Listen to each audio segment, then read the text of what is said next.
माजरा ये है कि हजरत बिक्र बिन अब्दुल्ला फरमाते हैं कि पिछली कौमों में एक बहुत सरकश, गैर मुस्लिम और जालिम बादशाह था। वो अल्लाह पाक की नाफरमानी में हद से बड़ा हुआ था। एक मर्तबा एक जंग में बादशाह को गिरफ्तार कर लिया गया। अब इतना जालिम था कि जिन्होंने गिरफ्तार किया था उन्होंने कहा अब इस जालिम बादशाह को तो तड़पा तड़पा के मारना है। तो तय ये पाया कि इसको ऐसा करो कि तांबे की एक देग में डालते हैं और उसको ऊंची जगह पर लटकाते हैं और नीचे आग जलाते हैं ताकि ये जल भून कर मर जाए। ऐसे ही किया गया, तांबे की देग बनाई गई, नीचे आग लगा दी गई। अब आहिस्ता आहिस्ता जो है वो देग गर्म हुई, बादशाह की हालत खराब। पूरी देग गर्म हो जाए तो जिस्म झुलसने लगा। उसने पहले तो झूठे खुदाओं को पुकारा, मगर जिस सारी जिंदगी जिनके आगे पेशानी रगड़ी थी उन्होंने क्या जवाब देना था? किसी ने कोई जवाब नहीं दिया, कोई मदद नहीं आई। अल्लाह अकबर। अब जब सब उम्मीदें टूट गई ना, सब उसको पता चल गया कि अब मेरा आखिरी वक्त आ गया, अब मैं गया, अब मैं मारा जाऊंगा। तो अब ये बादशाह जो था मुसलमान नहीं था, इसने मुसलमानों के रब यानी खुदावंदे कुद्दूस को पुकारना शुरू कर दिया।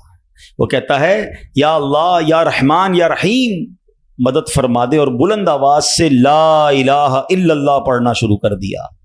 अब बादशाह ने इस मुश्किल घड़ी में अल्लाह से तौबा भी की कि अल्लाह मुझे माफ कर दे और बस मुझे बचा ले, अब मैं तेरी इबादत करूंगा, अब तक जो किया मुझे माफ कर दे। बुलंद आवाज से ला इलाहा इल्लल्लाह। उस देग में बैठा हुआ है, नीचे आग लगी हुई है। देखो करीम ने उसकी पुकार कैसे सुनी कि बारिश बरसना शुरू हो गई।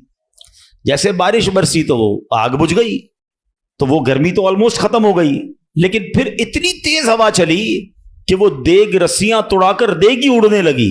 अच्छा, वो बादशाह ला इलाहा इल्लल्लाह की आवाजें बुलंद कर रहा है और देग उड़ रही है।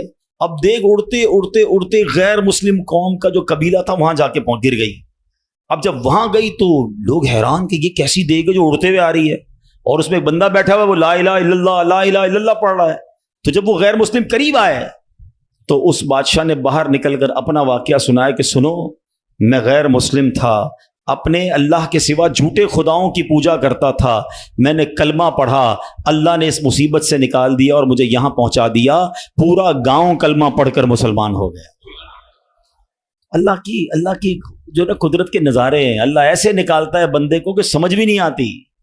बात वही है कि दिल से उसे पुकारना है, मगर दिल से गिड़गिड़ा कर तवज्जो के साथ, फोकस के साथ।